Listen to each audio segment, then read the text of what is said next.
So hello and welcome all students. Class 11th की chemistry के part second में आप सभी का स्वागत है। जिन्होंने अभी तक चैनल को सब्सक्राइब नहीं किया है वो लोग चैनल को सब्सक्राइब कर लें और बेल आइकन जरूर प्रेस कर लें ताकि हर नोटिफिकेशन आपको तुरंत मिलती रहे। तो जैसा कि आज के टर्म में हमने पिछले टर्म में ही बता दिया था कि आज हमको क्या पढ़ना है। आज हमको मेजरमेंट इन केमिस्ट्री पढ़ना है। ठीक है, मेजरमेंट कुछ पढ़ना है हमको, मेजरमेंट ऑफ फिजिकल क्वांटिटी पढ़ना है। तो इसको हम स्टार्ट करें उससे पहले कुछ बातें आपको बता दें। जैसे केमिस्ट्री में मेजरमेंट्स को अनेक प्रकार के यूनिट में डिफाइन किया जाता है। एकदम ध्यान सुनिएगा जितनी बातें हम बता रहे हैं, ठीक है। अब प्रश्न ये है कि अलग अलग यूनिट्स का यूज क्यों करना पड़ा हमें ना, अलग अलग यूनिट्स का प्रयोग हमें क्यों करना पड़ता है। इस बात को समझने के लिए एक सिंपल सा एग्जांपल लेते हैं। बहुत आसानी से आप समझ जाएंगे हमें अलग अलग यूनिट्स की जरूरत क्यों पड़ी। यदि हम किसी भारतीय व्यक्ति से, किसी इंडियन पर्सन से, भारतीय व्यक्ति से उसका वेट पूछें तो वो कह सकता है कि मान लीजिए उसका वेट 70 केजी है, तो बोलेगा ना कि हमारा वेट 70 किलोग्राम है, 70 केजी है। अगर यही प्रश्न किसी अमेरिकन से पूछें, यही सेम क्वेश्चन कि वेट कितना है किसी अमेरिकन से पूछा जाए तो वो अपना वेट 150 पाउंड भी बता सकता है। 150 पाउंड भी बता सकता है। तो इन दोनों आंसर से आप यह अनुमान नहीं लगा सकते कि किसका वेट ज्यादा है, इंडियन वाले का कि अमेरिकन वाले का, दोनों में से किसका वेट ज्यादा है। अब यदि अमेरिकन व्यक्ति भी पाउंड के स्थान पर, ये जो पाउंड लिखा है पाउंड, इसके स्थान पे केजी यूनिट का इस्तेमाल करके अपना वेट 68 केजी अगर बता दे, 68 केजी अगर बता दे तो सरलता से अनुमान लगाया जा सकता है कि इंडियन वाले का वेट ज्यादा है या अमेरिकन वाले का वेट ज्यादा है। इसी प्रकार से भारत और अमेरिका में पेट्रोल को भी अलग अलग यूनिट में मेजर किया जाता है। किसे? पेट्रोल की बात कर रहे हैं। पेट्रोल को भी भारत और अमेरिका में अलग अलग तरीके से मेजर किया जाता है। अमेरिका में पेट्रोल गैलन में बिकता है। किसमें? पेट्रोल जो है अमेरिका में पेट्रोल गैलन में बिकता है। किसमें बिकता है? गैलन में, ठीक है। जबकि इंडिया में पेट्रोल किसमें मेजर किया जाता है? लीटर में मेजर करके बेचा जाता है ना। अमेरिका में गैलन, इंडिया में लीटर। तो इस प्रकार के डिस्कशन से एक बात स्पष्ट हो गई कि डिफरेंट यूनिट्स में सब्सटेंस को मेजर करने से उनके अमाउंट की तुलना करना मुश्किल हो जाता है ना। कैसे आप पता लगाते? अगर ये 150 पाउंड बोल देता और इंडियन का 70 केजी रहता, मुश्किलें आ जाती ना। तो इस तरीके से हम कह सकते हैं कि सभी देशों में एक ही यूनिट का इस्तेमाल किया जाए तो सब्सटेंस के अमाउंट की तुलना करना आसान हो जाएगा, है ना। अगर हर देशों में एकदम समान वही चीज यूज किया जाए तो आप तुलना आसानी से कर सकते हैं। जैसे हमने अभी आपको एग्जांपल दिया अमेरिकन पर्सन का। अमेरिकन पर्सन में अगर केजी में अपने वेट की बात करें तो हम लोग जान जाएंगे कि किसका वेट ज्यादा है और किसका कम है। वहीं अगर पाउंड में बात हो रही है और केजी में अलग अलग इंडियन अमेरिकन दोनों अलग अलग बातचीत कर रहे हैं तो आप नहीं अंदाजा लगा सकते हैं ना। तो इसलिए विभिन्न देशों में निम्न सिस्टम ऑफ यूनिट प्रयोग में लाए जाते हैं। जैसे अगर पहले सिस्टम की बात करें तो वो क्या है? हमारा सीजीएस सिस्टम, सीजीएस प्रणाली है। इस सिस्टम को फ्रांस में डेवलप किया गया था। कहां? डेवलप्ड इन फ्रांस,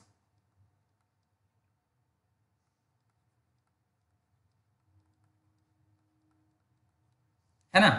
कहां डेवलप किया गया था? फ्रांस में डेवलप किया गया था। किसको? सीजीएस सिस्टम को। कभी कभी पूछ लेता है सीजीएस सिस्टम को निम्न में से कहां पर डेवलप किया गया था? फ्रांस, इटली, इंडिया, रसिया। तो किस पर टिक लगाएंगे? फ्रांस पे। अब इसमें लेंथ के लिए सेंटीमीटर, अब इसमें हम बता दे रहे हैं लेंथ के लिए किसको क्या मेजरमेंट यूज किया जाता था? सेंटीमीटर, ठीक है। वैसे भी सी फॉर सेंटीमीटर समझो, ठीक है। इसी प्रकार मास के लिए ग्राम, किसके लिए? मास का यूनिट क्या? ग्राम, है ना। और इस प्रकार टाइम के लिए सेकंड का प्रयोग। टाइम के लिए सेकंड का प्रयोग किया जाता था। तो अभी सीजे सिस्टम समझ गया ना, C for centimetre, G for gram, S for second. इसी प्रकार एफपीएस सिस्टम है। इस सिस्टम को ब्रिटेन में डेवलप किया गया था। कहां? Developed in Britain. ठीक है। अब इसमें लेंथ के लिए फुट, किसका? लेंथ के लिए बोलते हैं ना 1 फुट 2 फुट, तो वो कहां से? वो ब्रिटेन से। ठीक है, ब्रिटेन से डेवलप किया गया था। इसी प्रकार मास के लिए पाउंड, क्या? पाउंड। और इसी प्रकार टाइम के लिए यहां भी सेकंड, टाइम के लिए तो सेकंड ही ले रहे हैं सब। ठीक है। इसी प्रकार अगर हम एमकेएस सिस्टम, देखिए यहां पे F for foot, M P for pound और S for second, F P S system. ठीक है। इसी प्रकार एमकेएस सिस्टम की बात करें तो इस सिस्टम को भी फ्रांस में ही डेवलप किया गया था। कहां? Developed in France. ठीक है। अब इसमें लेंथ के लिए मीटर का यूज करते हैं। किसके लिए? लेंथ के लिए मीटर, और मास के लिए किलोग्राम, केजी, किलोग्राम, और टाइम के लिए यहां भी सेकंड का ही यूज, टाइम के लिए सेकंड का ही यूज हुआ। ठीक है। तो ये कुछ सिस्टम्स थे। अब देखिए एमकेएस सिस्टम को मेट्रिक सिस्टम भी कहते हैं, इसको जानते रहेगा, कभी कभी मेट्रिक सिस्टम के नाम से पूछ लेता है। एमकेएस सिस्टम को, और लिख लीजिएगा इसको नोट करके, मेट्रिक सिस्टम भी कहते हैं।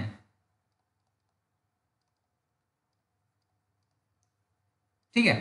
अब मेट्रिक सिस्टम में फिजिकल क्वांटिटी को डिफरेंट यूनिट्स 10 की पावर द्वारा रिलेटेड होती है, इसलिए एमकेएस सिस्टम प्रयोग में काफी आसान है और ये काफी लोकप्रिय हुआ। ठीक है। एमकेएस काफी लोकप्रिय हुआ और बहुत वाइडली ये यूज हुआ। ठीक है। तो अब जाके अब हम लोग क्या पढ़ेंगे? अब हम लोग एसआई सिस्टम पढ़ लेते हैं ना, इंटरनेशनल वाला। तो इसकी बात अगर आपको हम लोग कहानी बताएं आपको, एकदम ध्यान सुनिएगा, अच्छे समझ में आएगा। ठीक है। तो फ्रांस में एकदम जो जो डेट बताते चल रहे हैं इसको भी एकदम नोट करते चलिएगा। ठीक है। और अपने वर्ड्स में, ये कहानी तो हम नहीं लिखवा सकते हैं कहानी टाइप में, लेकिन इसको अपने वर्ड्स में जरूर लिख लीजिएगा। बहुत मैक्सिमम लोग, सब लोग लिख लीजिएगा। ठीक है। तो बात थी फ्रांस की। फ्रांस में सन 1960 में, इसमें सन 1960 में वेट और मेजरमेंट के एक गवर्नमेंटल ऑर्गेनाइजेशन सीजीपीएम ने, किसने? सीजीपीएम ने मेजरमेंट के एक नए सिस्टम को लागू करने का सुझाव दिया। एकदम स्टार्टिंग से इसकी कहानी बता रहे हैं। कहां? 1960 में वेट और मेजरमेंट की एक गवर्नमेंटल ऑर्गेनाइजेशन सीजीपीएम ने मेजरमेंट के एक नए सिस्टम को लागू करने का सुझाव दिया था। यह सिस्टम वास्तव में एमकेएस सिस्टम या मैट्रिक सिस्टम का मॉडिफाइड फॉर्म था। किसका? एमकेएस का मॉडिफाइड फॉर्म था, है ना? ठीक है। इसे वर्तमान में हम लोग किस नाम से जानते हैं? एसआई सिस्टम के नाम से जानते हैं। किस नाम से जानते हैं? एसआई सिस्टम से। अब एमकेएस सिस्टम में केवल 3 बेसिक यूनिट्स बताई गई थी। आप लोग को अभी बता क्या रहे हैं? एमकेएस में 3 बेसिक यूनिट्स बताई गई थी, है ना? लेकिन साइंस के फर्दर डेवलपमेंट से यह पता चला कि कुछ और फंडामेंटल यूनिट्स भी हैं जिन पर ध्यान देने की आवश्यकता है। इसी कारण से एसआई सिस्टम को डेवलप किया गया। अब इस नए सिस्टम में 7 बेसिक यूनिट्स शामिल किए गए। इसमें न्यू सिस्टम में, एसआई सिस्टम में 7 बेसिक यूनिट्स शामिल की गई, है ना? क्या क्या भाई? जैसे length, time, temperature, amount of substance, luminous intensity, electric current, mass यानी कि द्रव्यमान, लंबाई, समय, तापमान और पदार्थ की मात्रा, और ल्यूमिनस इंटेंसिटी यानी कि ज्योति तीव्रता, इलेक्ट्रिक करंट यानी कि विद्युत धारा। तो ये सब मिला के 7 बेसिक यूनिट्स दी गई। जिस प्रकार आपको हम बताएं, जिस प्रकार अल्फाबेट के 26 लेटर से, एकदम ध्यान सुनिएगा, जिस प्रकार अल्फाबेट के 26 लेटर से इनफाइनाइट वर्ड बन सकते हैं, इनफाइनाइट वर्ड्स आप बना सकते हैं ना। 26 लेटर होते हैं आपके उसमें अल्फाबेट में, लेकिन कितनी भी आप वर्ड्स बना सकते हैं उनको वर्ड्स को मिला के। ठीक उसी प्रकार एसआई सिस्टम में 7 बेसिक यूनिट की मदद से, ठीक है, 7 बेसिक यूनिट की मदद से किसी भी फिजिकल यूनिट को डेराइव किया जा सकता है। अभी आगे हम बात करेंगे, जैसे कि फोर्स जो है, फोर्स एक डेराइव्ड फिजिकल क्वांटिटी है, डेराइव्ड फिजिकल क्वांटिटी है, ठीक है, जिसकी यूनिट क्या होती है, न्यूटन होती है। फोर्स की यूनिट क्या होती है, न्यूटन होती है, टनाटन नहीं, न्यूटन, ध्यान से एकदम। तो फोर्स की यूनिट न्यूटन होती है, लेकिन यह भी एसआई सिस्टम के 3 बेसिक यूनिट से मिलकर बना होता है। आपके शुभम सर आपको बताए होंगे कि ऐसे इसको जब इसका डेरिवेशन कर रहे होंगे तो आपको बताए होंगे कि फोर्स जो है वो क्या होता है, इसका मात्रक क्या होता है, केजी मीटर पर सेकेंड स्क्वायर ना। तो ये 3 बेसिक यूनिट से मिलकर बना है, और तब इसको हम लोग किससे रिप्रेजेंट कर रहे हैं, न्यूटन से रिप्रेजेंट कर रहे हैं। और सेम इसी प्रकार अगर हम बात करें एकदम जैसे ये फोर्स की चर्चा कर रहे हैं, अगर ऐसे कूलाम की चर्चा की जाए, चार्ज की यूनिट कूलाम होती है ना, क्या चार्ज जो होता है, आवेश का मात्रक क्या होता है, कूलाम होता है ना, क्या होता है, कूलाम होता है। तो लेकिन ये जो कूलाम है यह भी एसआई सिस्टम में 2 बेसिक यूनिट से मिलकर बना है। जैसे फोर्स यहां पे 3 बेसिक यूनिट से मिलकर बना था, वैसे कूलाम यहां पे 2 बेसिक यूनिट से मिलकर बना हुआ है, ठीक है। ये इन सब का देखो, इन सब का जादू दिखा रहे हैं तुमको, एकदम ध्यान से देखना एकदम। कूलाम भी 2 बेसिक यूनिट से मिलकर बना हुआ है। अब इसको एम्पियर सेकेंड से रिप्रेजेंट करते हैं, किससे, एम्पियर सेकेंड से रिप्रेजेंट करते हैं, है ना। तो ये एक बेसिक यूनिट ये हुई, एक बेसिक यूनिट ये हुई, खोजेंगे तो एक यहां ये सेकंड मिल जाएगा और एम्पियर ये यहां मिल जाएगा। देखिए 2 बेसिक यूनिट से मिलकर कूलाम की संरचना हुई। अब तक की डिस्कस की गई बातों के आधार पर अब हम यह कह सकते हैं कि साइंस में यूज होने वाले डिफरेंट यूनिट्स वास्तव में इन 7 फंडामेंटल यूनिट से ही डेराइव्ड हैं। देखिए आपको दिखा भी रहे, चार्ज आपको दिखाए, कूलाम तो आप याद किए हो, लेकिन किससे मिलकर बना है, एम्पियर सेकंड से। इसी प्रकार फोर्स दिखाया आपको कि ग्राम मीटर पर सेकंड स्क्वायर से मिलकर बना है। तो अब आप समझ रहे होंगे, इस बात को हम फिजिक्स में डायमेंशन एनालिसिस से द्वारा प्रूव करते हैं। आप क्लास 11 की फिजिक्स में पहला चैप्टर शायद सेकंड चैप्टर है डायमेंशन एनालिसिस, विमीय विश्लेषण, उसको आप पढ़ेंगे, आपके सर पढ़ाएंगे, तो वहां पे इसके बारे में आपको डिटेल नॉलेज दी जाएगी, ठीक है। फिलहाल तो हमने ओवरव्यू आपको दिखाया है, अब एक एक करके सारे ये जितने 7 फंडामेंटल यूनिट्स आपको बता देते हैं, आपको समझा देते हैं। और ये सब एक नॉर्मल सी चीजें हैं, आप क्लासेस में, छोटी क्लासेस में 9th वगैरह में पढ़े रहे होंगे। अब जैसे सबसे पहले हम एसआई सिस्टम की चर्चा करें तो सबसे पहले जो सबसे फंडामेंटल हमको पढ़ना है वो क्या, लेंथ है। क्या है, लेंथ।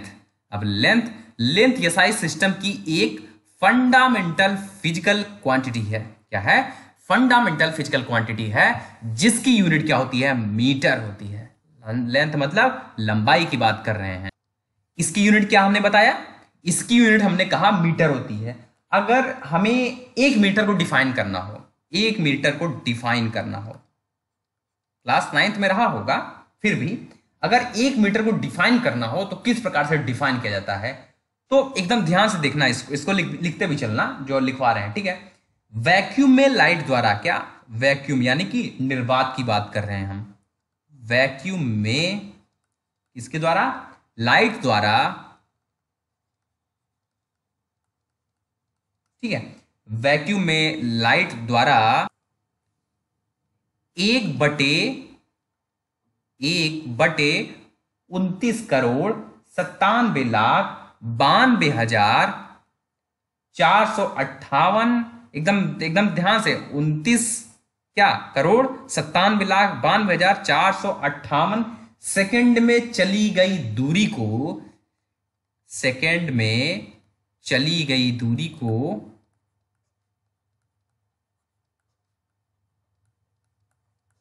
क्या कहते हैं, 1 मीटर कहते हैं। क्या कहते हैं? 1 मीटर कहते हैं। इमेजिन करो कितने निर्वात में, यानी कि वैक्यूम में लाइट द्वारा, प्रकाश द्वारा कितना, 1 सेकंड नहीं, 1 सेकंड का 29,97,92,498 भाग में चली गई दूरी को 1 मीटर कह रहे हैं। समझ रहे हो ना लाइट की स्पीड? देखो सब शक्ति है, सब जादू है, सब देखो टोल मटोल हो रहा है। हाँ आइए अब टाइम की चर्चा करते हैं। टाइम की एसआई यूनिट सेकंड होती है। क्या होती है? सेकंड होती है। तो हर जगह आप ये सेकंड ही पढ़ रहे हो ना। तो अगर एक सेकंड हमको डिफाइन करना हो तो किस प्रकार से करेंगे? तो टाइम को कुछ इस तरीके से डिफाइन किया जा सकता है। कैसे? आइए बताते हैं आपको।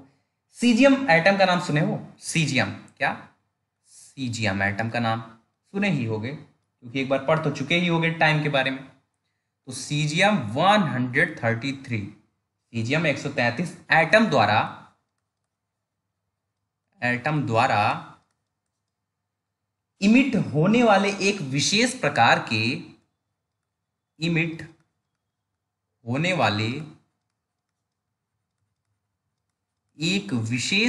के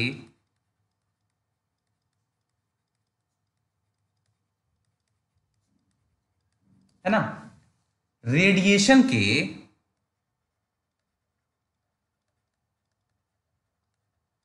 क्या, रेडिएशन के 919 करोड़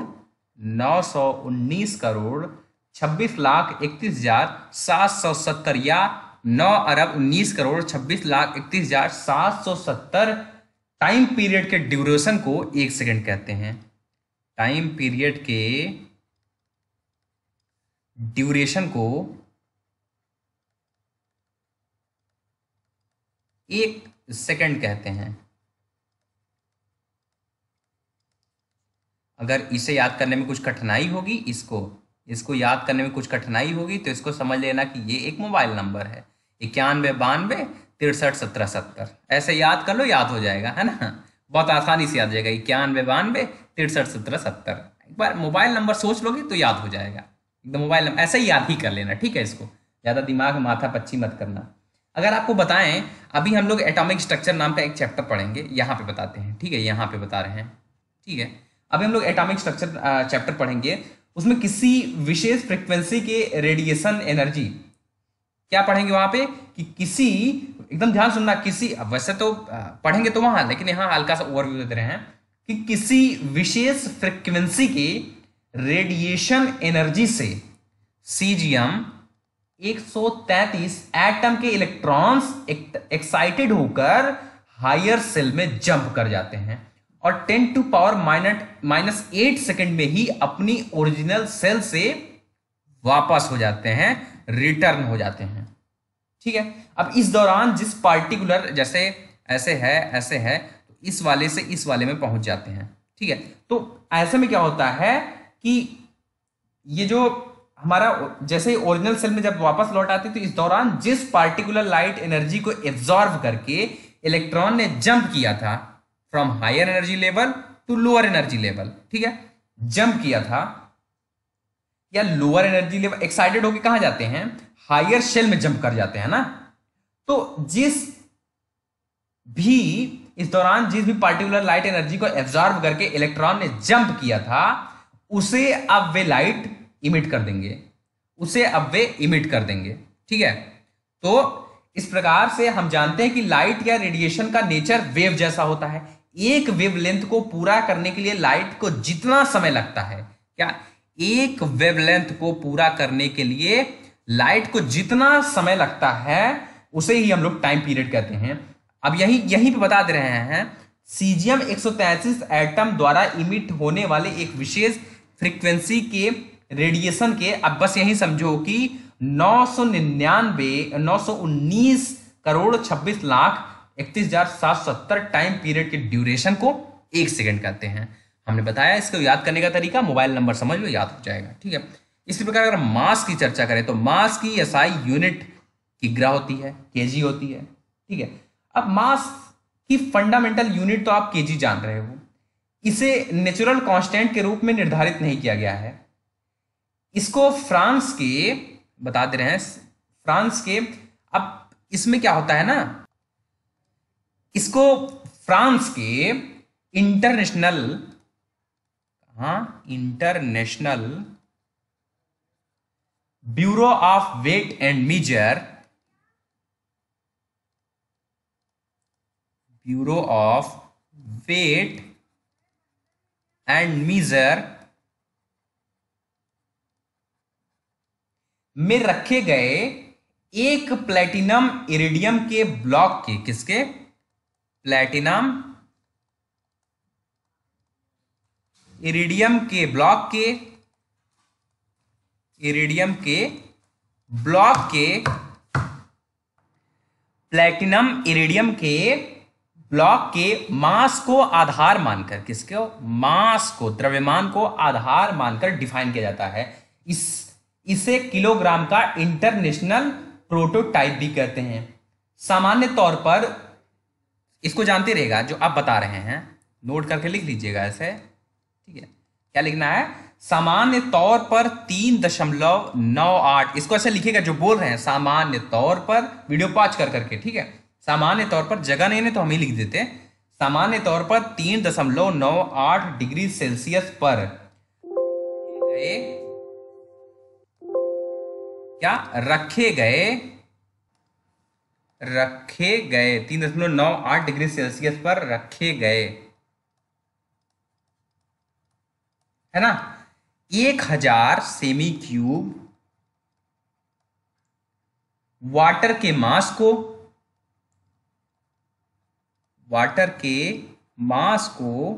क्या कहा जाता है, 1 kg कहा जाता है, 1 kg कहा जाता है, ठीक है। इसको लिख लीजिएगा कि सामान्य तौर पर 3.98 डिग्री सेल्सियस पर रखे गए 1000 सेमी क्यूब वाटर के मास को 1 kg कहा जाता है। तो आइए अब हम लोग टेम्परेचर के बारे में पढ़ लेते हैं कुछ। टेम्परेचर यानी कि तापमान।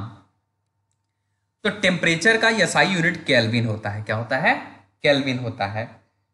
एमकेएस पद्धति में, जो एमकेएस सिस्टम था, एमकेएस सिस्टम में बदलाव होने के बाद सबसे पहले टेम्परेचर को ही ये जो फंडामेंटल फिजिकल क्वांटिटी है, इसमें सबसे पहले टेम्परेचर को ही जोड़ा गया था, ठीक है। तो टेम्परेचर का एसआई यूनिट क्या है, केल्विन होता है। अगर हमें केल्विन को डिफाइन करना है तो केल्विन को कुछ इस तरीके से हम लोग डिफाइन कर सकते हैं। किस प्रकार से, एक केल्विन, क्या, एक केल्विन वाटर के, एक केल्विन को डिफाइन कर रहे हैं, क्या, वाटर के ट्रिपल पॉइंट के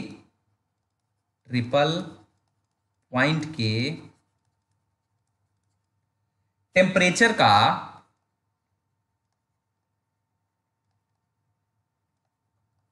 टेम्परेचर का 1/273.16 वहां पार्ट होता है, या पार्ट होता है। कोई पूछेगा केल्विन क्या होता है तो आराम से बता देना कि एक केल्विन वाटर के ट्रिपल पॉइंट के टेम्परेचर का 1/273.16 पार्ट होता है। अब कुछ लोग इस पे, ये जो वर्ड आया है ट्रिपल पॉइंट, अब इसके बारे में सोच रहे होंगे कि ये क्या होता है। एक एक से नए नए वर्ड यहाँ पे आ रहे हैं। टेम्परेचर हम लोग क्लास 9 में पढ़े थे, ये वर्ड आया ही नहीं था ट्रिपल पॉइंट।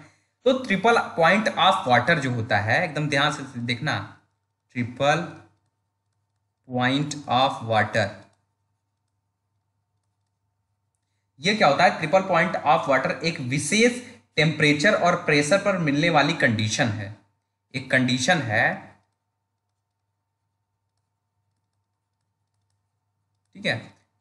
कैसी कंडीशन है, टेम्परेचर और प्रेशर पर मिलने वाली कंडीशन है, जिस पर वाटर की तीनों फेजेस,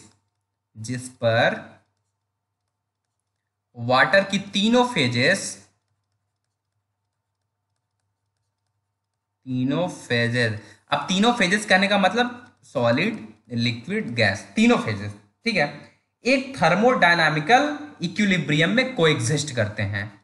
एक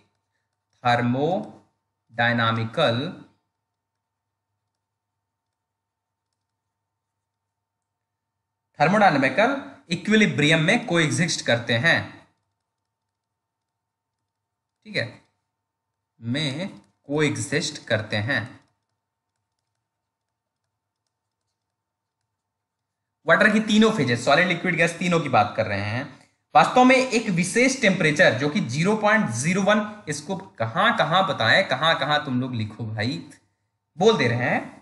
अच्छा यहाँ नीचे नीचे बात करते रहे, इसको फिर मिटा देंगे, ठीक है। हम तो बात कर रहे हैं कि वास्तव में एक विशेष टेम्परेचर, और कौन सा टेम्परेचर, 0.01 डिग्री सेल्सियस, या इसको आप लोग 273.16 केल्विन भी जानते हो। तो ये एक विशेष टेम्परेचर 0.01 डिग्री सेल्सियस और एक विशेष प्रेशर, ये टेम्परेचर है, स्पेशल टेम्परेचर, और एक विशेष प्रेशर, कितना प्रेशर, 0.006 atm, इतने प्रेशर, ये स्पेशल प्रेशर है, ठीक है,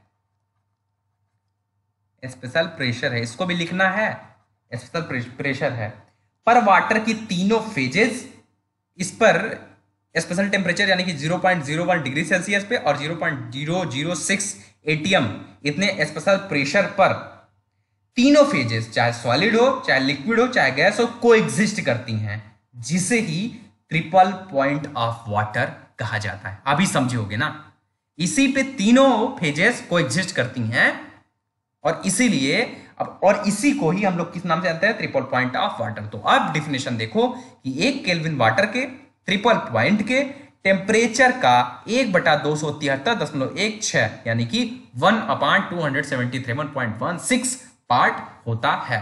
और अब तो समझ गए होंगे ट्रिपल पॉइंट क्या होता है। तो अब हमें बात करनी है अमाउंट ऑफ सब्सटेंस की, पदार्थों की मात्रा की। इसका ऐसा यूनिट क्या होता है, मोल होता है। क्या होता है, मोल।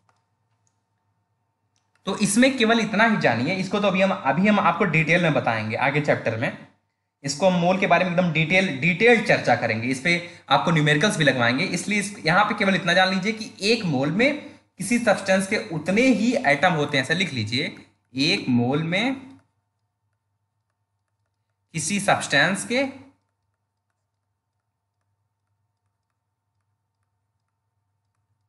उतने ही एटम होते हैं, उतने ही एटम होते हैं जितने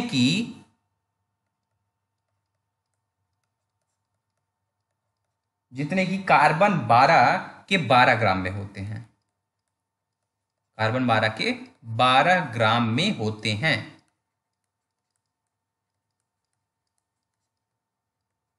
आगे हम मोल पे डिटेल चर्चा करेंगे, वो तो बोल दिए हैं। इसलिए इतना याद रहे, एक मोल में किसी सब्सटेंस के उतने ही एटम रहते हैं जितने की कार्बन 12 के 12 ग्राम में रहते हैं, ठीक है। तो ये अमाउंट ऑफ सब्सटेंस के बारे में बात हुई। अब हमको बातचीत करनी है इलेक्ट्रिक करंट के बारे में, वैद्युत धारा के बारे में।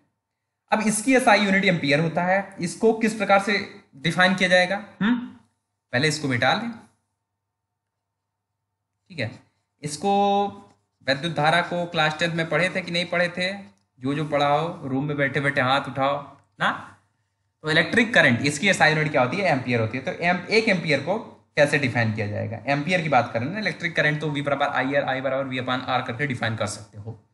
हम यहां पे एम्पियर की चर्चा कर रहे हैं ना, मात्रक पढ़ रहे हैं ना। तो एक एम्पियर वह करंट है जो इनर्ट इन्वायरमेंट में 1 मीटर की दूरी पर रखे गए 2 इनफाइनाइट लेंथ और निग्लिजिबल क्रॉस सेक्शन के वायर पर 2 × 10⁻⁷ न्यूटन मीटर का फोर्स डेवलप करता है। लिख दें, तो लिख लीजिए, आइए लिख लेते हैं ऐसे। 1 एम्पियर वह करंट है, 1 एम्पियर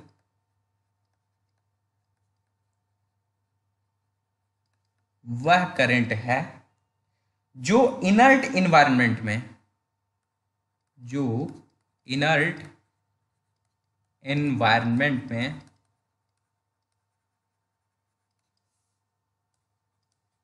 इनर एनवायरनमेंट में 1 मीटर की दूरी पर रखे गए, 1 मीटर की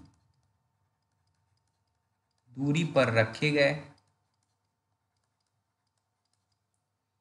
दो की बात करें, 2 इनफाइनाइट लेंथ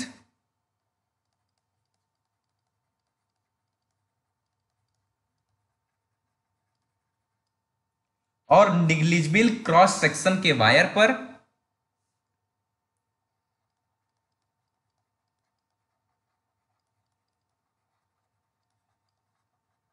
क्रॉस सेक्शन के वायर पर, क्रॉस सेक्शन मतलब समझ रहे हैं ना, एक हल्का सा, एक जैसे कोई होगा तो एक हल्का सा पार्ट ले लो, तो इसी को हम लोग किस नाम से जानते हैं, क्रॉस सेक्शन एरिया के, क्रॉस सेक्शन के नाम से जानते हैं, तो इसको जानते रहेगा, ठीक है।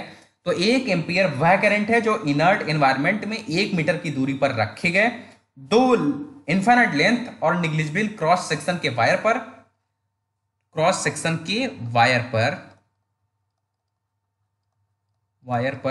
2 × 10⁻⁷ 2 × 10⁻⁷ न्यूटन पर मीटर का फोर्स डेवलप करता है, न्यूटन पर मीटर का फोर्स डेवलप करता है, ठीक है। जगह नहीं था तो इसलिए यहां तक लिख दिए। तो फिर से 1 एम्पियर बाय इलेक्ट्रिक करंट है जो इनर्ट एनवायरनमेंट में 1 मीटर की दूरी पर रखे गए दो इनफाइनाइट लेंथ और निग्लिजिबल क्रॉस सेक्शन के वायर पर 2 × 10⁻⁷ न्यूटन मीटर का फोर्स डेवलप करता है। तो उसी को हम लोग क्या कहते थे, 1 एम्पियर कहते हैं। ये तो रही बात इलेक्ट्रिक करंट के मात्रक की। अब हमें क्या पढ़ना है, अब हमें पढ़ना है ल्यूमिनस इंटेंसिटी, ल्यूमिनस इंटेंसिटी के बारे में। तो ल्यूमिनस इंटेंसिटी क्या होता है, विजिबल लाइट की क्वांटिटी को मेजर करता है। कौन मेजर करता है, ल्यूमिनस इंटेंसिटी ना, ज्योति तीव्रता। इसकी एसआई यूनिट क्या होती है, कैंडिला होती है। तो ये हमने 7 बेसिक यूनिट्स के बारे में कुछ अध्ययन किया है, ठीक है। एक बार फिर से हम आपको समझा देना चाहते हैं कि जिस प्रकार इंग्लिश के इनफाइनाइट वर्ड्स केवल और केवल आप वर्ड्स 26 लेटर की मदद से आप बना सकते हैं, है ना। तो उसी प्रकार जितनी भी फिजिकल क्वांटिटी के बारे में अब हम आगे चर्चा करेंगे, वे केवल और केवल सभी जितनी भी चर्चा करेंगे इन्हीं 7 फंडामेंटल फिजिकल क्वांटिटी से डिराइव्ड हुई होंगी। और जो डिराइव्ड होंगी उनका कुछ एग्जाम्पल अभी हम आपको देंगे, तो आप एकदम बेहतरीन तरीके से समझ जाएंगे। तो फिलहाल अब आप जान गए हैं क्या क्या। जैसे लेंथ की बात करें तो लेंथ का एसआई यूनिट क्या हुआ, मीटर हुआ, और मीटर का सिंबल एम हुआ, ठीक है। इसी प्रकार मास का एसआई यूनिट क्या हुआ, किलोग्राम, क्या हुआ, किलोग्राम। और इसे किससे प्रदर्शित करते हैं, केजी से। टाइम का मात्रक सेकंड को किससे, एस से, ठीक है। इसी प्रकार इलेक्ट्रिक करंट का मात्रक क्या हुआ, एम्पियर हुआ, क्या हुआ, एम्पियर। और इसे किससे, कैपिटल ए से। इसी प्रकार टेम्परेचर है ना, और टेम्परेचर का मात्रक क्या है, केल्विन है, एसआई वाला, और केल्विन को कैपिटल के से। इसी प्रकार अमाउंट ऑफ सब्सटेंस, मोलों की संख्या वाला, अमाउंट ऑफ सब्सटेंस, इसका मात्रक क्या होता है, मोल होता है, ठीक है। और इसको MOL लिखते हैं, क्या लिखते हैं, MOL, इसका नोटेशन, ठीक है। इसी प्रकार अगर ल्यूमिनस इंटेंसिटी की बात करें,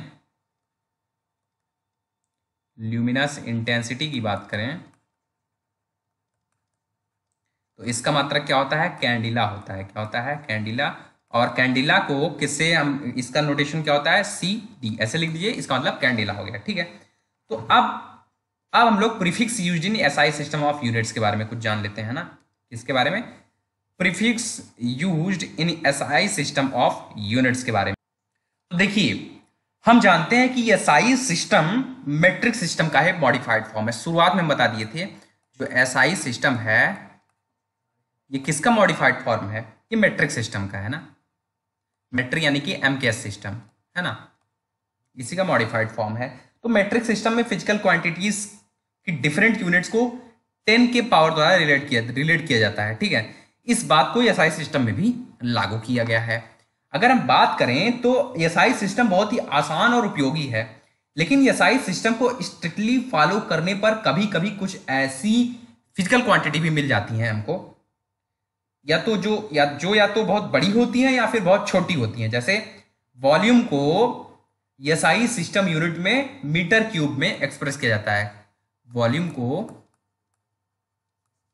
एसआई सिस्टम में मीटर क्यूब में एक्सप्रेस किया जाता है। जो कि बहुत बड़ी यूनिट होती है। इस तरह की फिजिकल क्वांटिटी के लिए एसआई यूनिट का प्रयोग असुविधाजनक होता है। ऐसी प्रॉब्लम्स को सॉल्व करने के लिए हम लोग कुछ प्रीफिक्स लगाकर उस यूनिट को सुविधाजनक बना सकते हैं।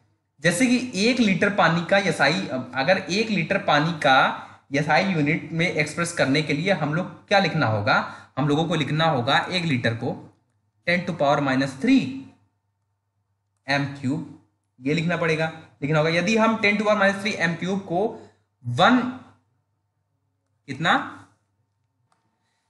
1 डेसीमीटर लिख दें तो इसे रिप्रेजेंट करना आसान हो जाएगा। क्या, सॉरी डेसीमीटर नहीं, क्यूबिक डेसीमीटर, क्या क्यूबिक डेसीमीटर लिख दे तो इसको रिप्रेजेंट करना आसान हो जाएगा। ऐसे मान लीजिए कि हमारे पास कोई, जैसे कोई कुछ हम लोगों ने क्वेश्चन सॉल्व किया और मान लीजिए कि उसका आंसर किस प्रकार से आ गया, इतना आ गया। क्या अब ऐसे लिखेंगे तो इसके लिए क्या आप ऐसे लिख सकते हैं ना, इसको 10⁻6 लिख सकते हो। अब 10⁻6 देखिए क्या है, 1 माइक्रो है, तो आप 1 माइक्रो की चर्चा कर दीजिए, 1 माइक्रो।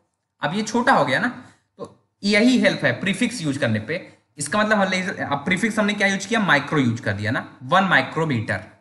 पहले ये क्या था, मान लीजिए उस किसी की लंबाई, हम सवाल हल किए और किसी की लंबाई आई 10⁻6 मीटर आ गई है, ठीक है। तो ये कैसी ऑड थोड़ा लग रही है, 10⁻6 1 इतना, तो आप उसको सिंपली इस मीटर के आगे प्रीफिक्स लगा दिए माइक्रो, तो 1 माइक्रो, देखिए छोटी हो गई ना। तो यही हेल्प करता है प्रीफिक्स लगाने पे। तो आप फिलहाल आप लोग समझ रहे होंगे, तो आइए कुछ प्रीफिक्स के बारे में जान लेते हैं, है ना। आप लोग पढ़े भी होंगे वैसे हम लोग के समय में फिजिक्स में था, जब हम लोग क्लास 9th 10th में थे। आपका तो फिजिक्स वाले सर जाने और आप लोग जानिए ना।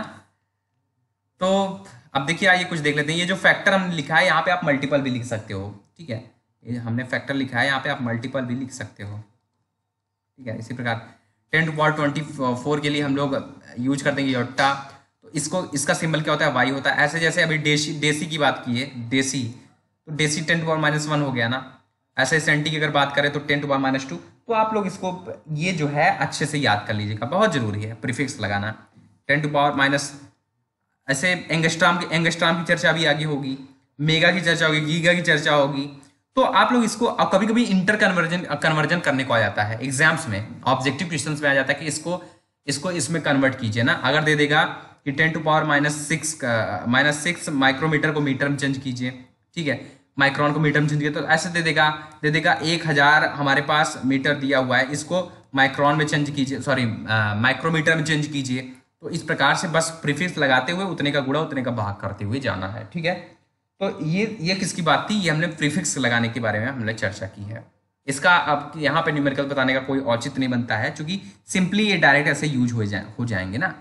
तो आइए अब हम लोग आगे चलते हैं और आगे की ओर डेराइव्ड एसआई यूनिट्स के बारे में कुछ पढ़ते हैं। हमने बात किया एसआई सिस्टम के 7 फंडामेंटल फिजिकल क्वांटिटी के अलावा जितनी भी फिजिकल क्वांटिटी हैं वो सभी इन्हीं 7 बेसिक से डेराइव्ड होती हैं, इन्हीं 7 बेसिक यूनिट से फंडामेंटल यूनिट से डेराइव्ड होती हैं। इस प्रकार इनकी यूनिट्स भी फंडामेंटल क्वांटिटीज की यूनिट से ही डेराइव्ड होती हैं। जैसे अगर एग्जांपल्स की बात करें, वेलोसिटी की यूनिट लेंथ और टाइम की यूनिट से डेराइव्ड होती है ना। वेलोसिटी की बात कर रहे हैं सबसे पहले, है ना, वेलोसिटी की बात कर रहे हैं। हमने क्या कहा, वेलोसिटी की यूनिट लेंथ और टाइम की यूनिट से डेराइव होती है। कैसे, वेलोसिटी इज इक्वल टू क्या होता है, वेग बराबर क्या होता है, वेलोसिटी इज इक्वल टू वेग बराबर क्या होता है, विस्थापन बटे समय होता है, यानी कि डिस्प्लेसमेंट अपॉन क्या होगा, टाइम होगा। अब डिस्प्लेसमेंट विस्थापन यानी कि यहां से गया फिर इतना आया, डिस्प्लेसमेंट कितना हुआ, और ये क्या है, ये लंबाई ही तो है ना, लेंथ ही तो है ना। इसका मतलब डिस्प्लेसमेंट क्या होता है, एक लेंथ ही तो होता है ना। तो velocity is equal to displacement upon time होता है। अब बताइए यूनिट ऑफ वेलोसिटी हमको यहां से निकालना है ना, यूनिट ऑफ वेलोसिटी। देखिए इन्हीं 7 बेसिक यूनिट की मदद से हम लोग निकाल रहे हैं ना। जैसे डिस्प्लेसमेंट यानी कि लेंथ की यूनिट क्या होती है, मीटर होती है ना। और इस प्रकार टाइम की यूनिट क्या होती है, सेकंड होती है ना। तो मीटर पर सेकंड आ गया कि नहीं, मीटर पर सेकंड। यूनिट ऑफ वेलोसिटी आ गई कि नहीं। तो किसकी मदद से निकाल रहे हैं, मीटर और सेकंड, और मीटर और सेकंड क्या है, 7 बेसिक यूनिट्स के अंतर्गत आ जाते हैं। इसी प्रकार आप एक्सेलरेशन की बात अगर कर लीजिए, जैसे कि आप बात कर लीजिए एक्सेलरेशन, एक्सेलरेशन की बात हम लोग कर ले रहे हैं। तो एक्सेलरेशन का जो फार्मूला होता है ऐसे लिख देते हैं, एक्सेलरेशन यानी कि त्वरण, त्वरण बराबर क्या होता है, वेग बटे समय, या आप पढ़े होंगे वेग परिवर्तन बटे समय अंतराल पढ़े होंगे ना, change in velocity upon change in time. तो वेलोसिटी अपॉन टाइम होता है velocity upon time. Acceleration class 9 में पढ़ के आ रहे होंगे, मोशन वाले चैप्टर में आप पढ़े होंगे, ठीक है। तो वेलोसिटी की यूनिट क्या होती है, वेलोसिटी, अभी हमको यूनिट ऑफ एक्सेलरेशन निकालना है ना, यूनिट ऑफ एक्सेलरेशन। अब यहां पे वेलोसिटी की यूनिट क्या होगी, और वेलोसिटी की यूनिट अभी हम लोग निकाल के आ रहे हैं क्या, मीटर पर सेकंड, ये देखिए निकाल के आ रहे हैं ना। तो वेलोसिटी के स्थान पे वेलोसिटी की यूनिट के स्थान पे मीटर पर सेकंड रख दीजिए, तो मीटर पर सेकंड हो जाएगा। और टाइम की यूनिट क्या होती है, टाइम की यूनिट सेकंड होती है, तो यहां से क्या हो जाएगा, सेकंड नीचे आ जाएगा, तो मीटर पर सेकंड इंटू सेकंड हो जाएगा। और या इसको ऐसे लिख सकते हो क्या, मीटर पर सेकंड स्क्वायर या मीटर पर सेकंड स्क्वायर। तो अब यूनिट ऑफ एक्सेलरेशन, त्वरण का मात्रक यहां से क्या आया, त्वरण का मात्रक आया मीटर प्रति सेकंड स्क्वायर ना। तो इस प्रकार से देख रहे हैं ना, किसके मदद से निकाल रहे हैं, एक्सेलरेशन की यूनिट किसकी मदद से, मीटर और सेकंड के ही मदद से निकाल लिए। इसी प्रकार वेलोसिटी की यूनिट मीटर और सेकंड, यानी कि इन्हीं 7 बेसिक यूनिट की मदद से हम सब निकाल ले रहे हैं। अगर और बात करें फोर्स की, आइए फोर्स की बात करते हैं, थर्ड बात करते हैं फोर्स की, है ना। फोर्स इक्वल टू क्या होता है, mass into acceleration, mass into M बराबर एम ए, न्यूटन का दूसरा नियम, एम बराबर एम ए, आप पढ़े हैं एक्सेलरेशन। तो force is equal to mass into acceleration होता है। अब यूनिट ऑफ फोर्स हमें निकालना हो गया, जब मान लीजिए यूनिट ऑफ फोर्स, तो यूनिट ऑफ फोर्स कैसे निकालेंगे, unit of mass into unit of acceleration. मतलब कि जो अगर हमें बल का मात्रक ज्ञात करना हो तो द्रव्यमान का मात्रक गुणे त्वरण का मात्रक यदि हम ज्ञात कर ले तो हमें बल का मात्रक ज्ञात हो जाएगा ना। और द्रव्यमान का मात्रक कितना होता है, द्रव्यमान वही 7 फंडामेंटल बेसिक यूनिट में आता है, द्रव्यमान का मात्रक होता है केजी, होता है केजी। और इसी प्रकार एक्सेलरेशन का मात्रक हम यहां से निकाल के आ रहे हैं क्या, मीटर पर सेकंड स्क्वायर, है ना। क्या निकाल रहे हैं, मीटर पर सेकंड स्क्वायर।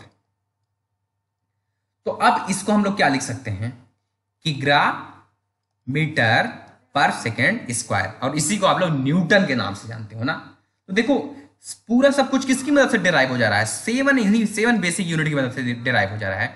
अगर हम और चर्चा करें आपको, जैसे मान लीजिए इलेक्ट्रिक करंट बराबर क्या होता है, इलेक्ट्रिक करंट बराबर V बराबर क्या होता है, current into time,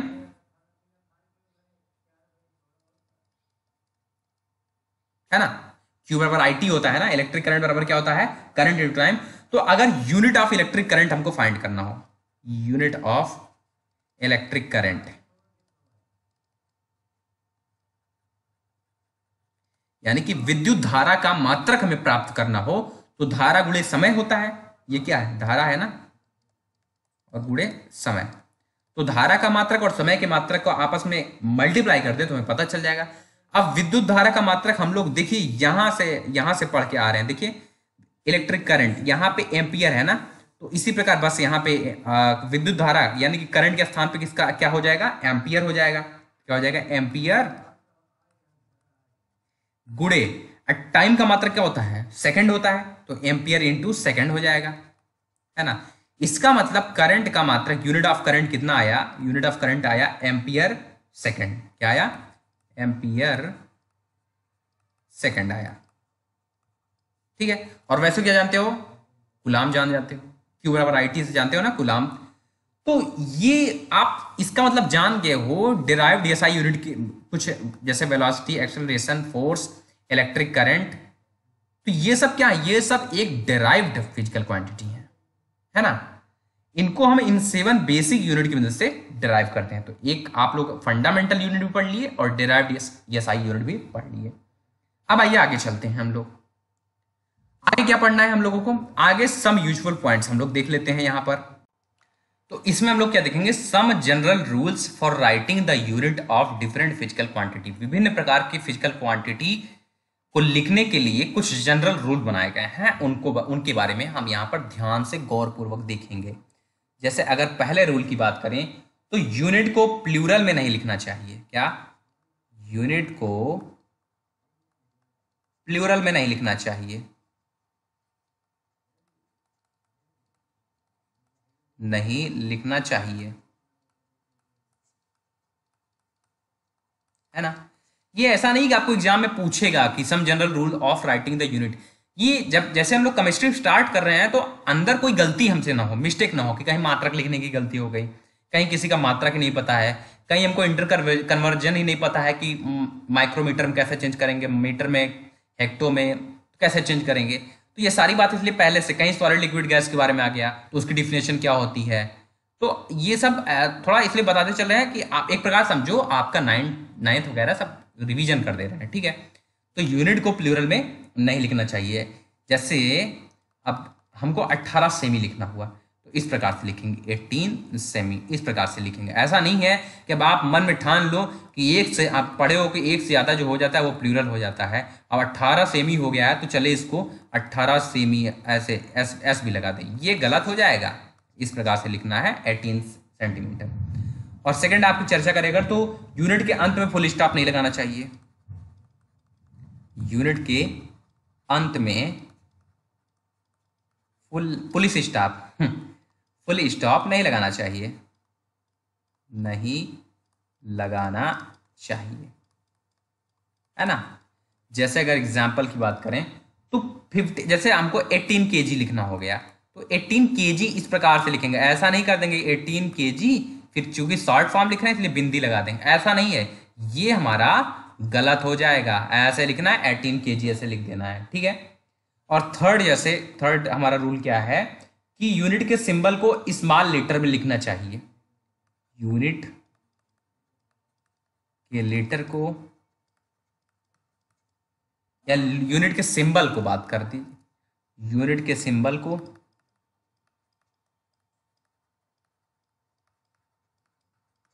small letter से लिखना चाहिए।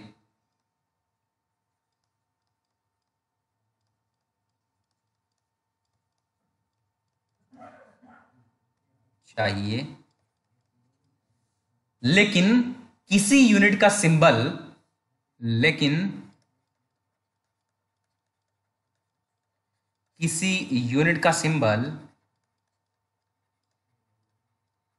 है ना, किसी व्यक्ति के नाम पर यदि रखा गया हो,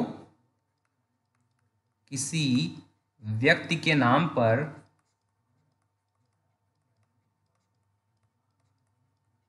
रखा गया हो तो उसे कैपिटल लेटर में लिखना चाहिए, उसे कैपिटल लेटर में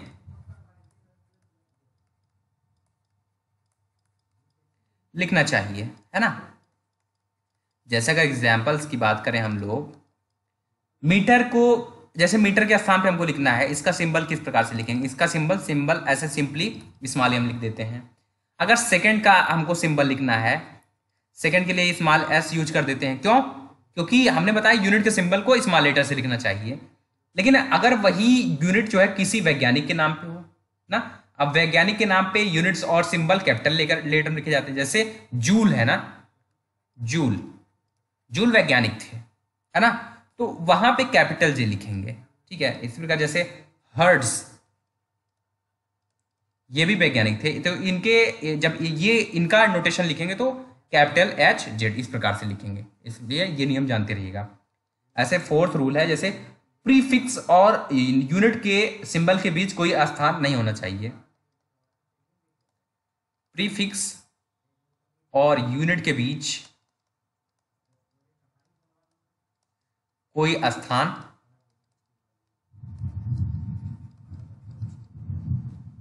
नहीं होना चाहिए। सिंबल के, यूनिट के सिंबल के बीच लिख लीजिएगा, प्रीफिक्स और यूनिट के सिंबल के बीच कोई स्थान नहीं होना चाहिए, खाली स्थान नहीं होना चाहिए, ठीक है। जैसे अगर एग्जाम्पल की बात करें हमको नैनोमीटर के लिए nm लिखना है। क्या लिखना है? nm। किसके लिए? नैनोमीटर के लिए। इसके लिए ऐसा मत कभी लिख देना कि बीच में इसके जगह छोड़ दो, n यहां हो जाए, m दौलताबाद में हो जाए, तो ऐसा मत करना, ठीक है। ऐसे ही 2 यूनिट के बीच थोड़ा सा स्थान होना चाहिए। पांचवा क्या है?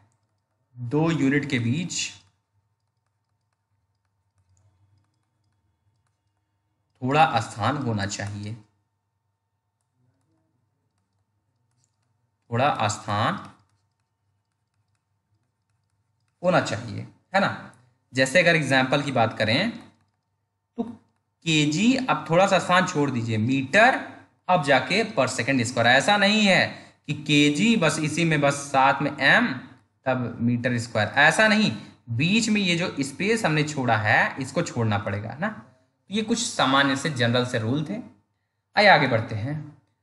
आगे बढ़ने पे हमको क्या पढ़ना है? Inter relation among the 3 different scales of temperature. ये क्लास 9th में भी आपको हमने पढ़ाया था, है ना। शायद पहले चैप्टर में ही पढ़ाए थे, फिर भी यहाँ पे हम एक बार चर्चा कर दे रहे हैं ताकि आपको बिल्कुल भी कठिनाई कहीं इंटरचेंज करने में ना आए, ठीक है। तो अब इसमें क्या क्या हमको जैसे पढ़ना है। अगर हम बात करें तो पहले टेम्परेचर को डिग्री सेल्सियस में मेजर किया जाता था, या आज भी बहुत प्रचलित है। इसके लिए 2 रिफरेंस पॉइंट चुने गए थे। पहला रिफरेंस पॉइंट फ्रीजिंग पॉइंट को और दूसरा रेफरेंस पॉइंट वाटर के बॉइलिंग पॉइंट को चुना गया था। जनरली थर्मामीटर बनाते समय किसी सब्सटेंस की ऐसी प्रॉपर्टी को चूज करते हैं जो टेम्परेचर के बदलने से उसी के अनुसार बदलती है। जैसे कि गैस का प्रेशर फिक्स कर दिया जाए तो उसका वॉल्यूम टेम्परेचर के बदलने से बदल जाता है। इसी प्रकार यदि किसी गैस का वॉल्यूम कांस्टेंट हो तो उसका प्रेशर और टेम्परेचर के बदलने से बदल जाता है। इसके अलावा किसी मेटल का रेजिस्टेंस भी, प्रतिरोध भी टेम्परेचर के बदलने के साथ ही बदल जाता है। इसी प्रकार मरकरी की हाइट भी टेम्परेचर के बदलने के साथ बदलती है, इसलिए इनकी मदद से थर्मामीटर बनाया जा सकता है। इस बारे में हम लोग और अधिक फिजिक्स में जानेंगे, इसलिए हम यहाँ पे कुछ चर्चा लिख के नहीं कर रहे हैं, ठीक है। नहीं तो हम आपको लिखवाते जरूर, क्योंकि आपको डिटेल्ड इसकी फिजिक्स में पढ़नी है, इसलिए हल्का सा ओवरव्यू आपको बता दिए। तो आज हम लोग टेम्परेचर को मापने के लिए 3 स्केल सबसे अधिक उपयोग में जो आते हैं, क्या क्या आते हैं? जैसे डिग्री सेल्सियस स्केल, क्या क्या आता है? डिग्री सेल्सियस स्केल, है ना। जैसे दूसरा क्या है हमारा? दूसरा जैसे degree Fahrenheit scale, degree Fahrenheit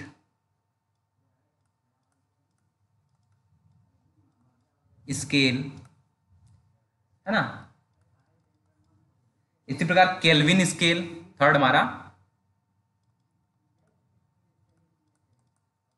kelvin scale. ये 3 हमको स्केल यहां पे पढ़ने हैं। तो अगर हम बात करें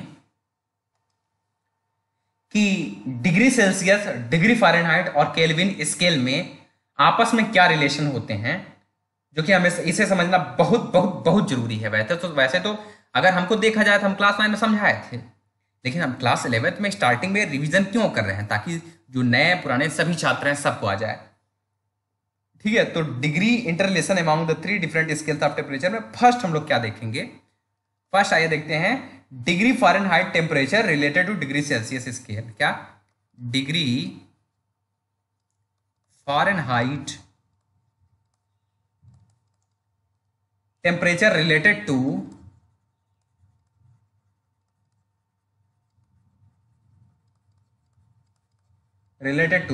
degree Celsius scale, degree Celsius scale, यहां यस कीजिएगा, स्केल, है ना। इसके बारे में देख लेते हैं। मतलब कि फ़ारेनहाइट और सेल्सियस में संबंध जान लेते हैं। तो आप लोग जानते हो क्या? F इज टू होता है 9/5 डिग्री सेल्सियस प्लस 32। ये फ़ारेनहाइट और डिग्री सेल्सियस के बीच संबंध होता है, ठीक है। तो यहां पे जब आप लोग मान रख देंगे, अगर फ़ारेनहाइट दिया रहेगा तो सेल्सियस निकाल सकते हैं, इंटर कन्वर्जन कर सकते हैं।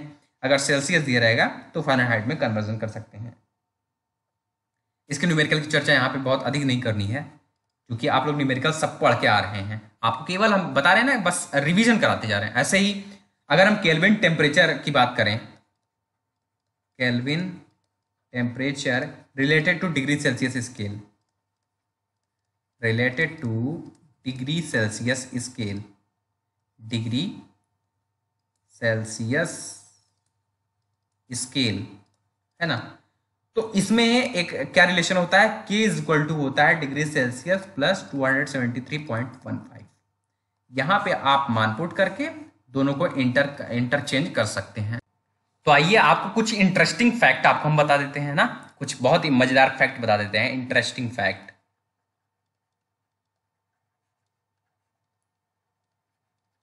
अब इंटरेस्टिंग फैक्ट जानना है, ये जान लेते हैं। जैसे पहला, केल्विन से पहले डिग्री का साइन नहीं प्रयोग किया जाता था। केल्विन से पहले डिग्री का साइन नहीं प्रयोग किया जाता था।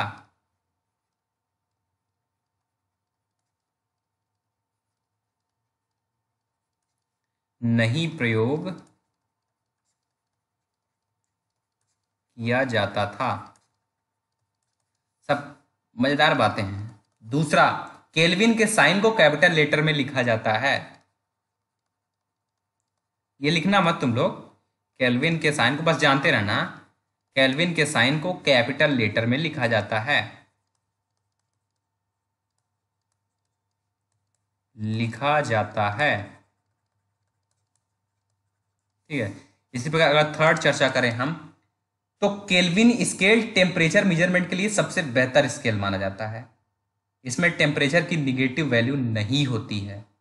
इस बारे में और अधिक डिस्कशन हम लोग स्टेट्स ऑफ मैटर में करेंगे। ठीक है, तो आज के लिए इतना ही करते हैं, बहुत हो गया है।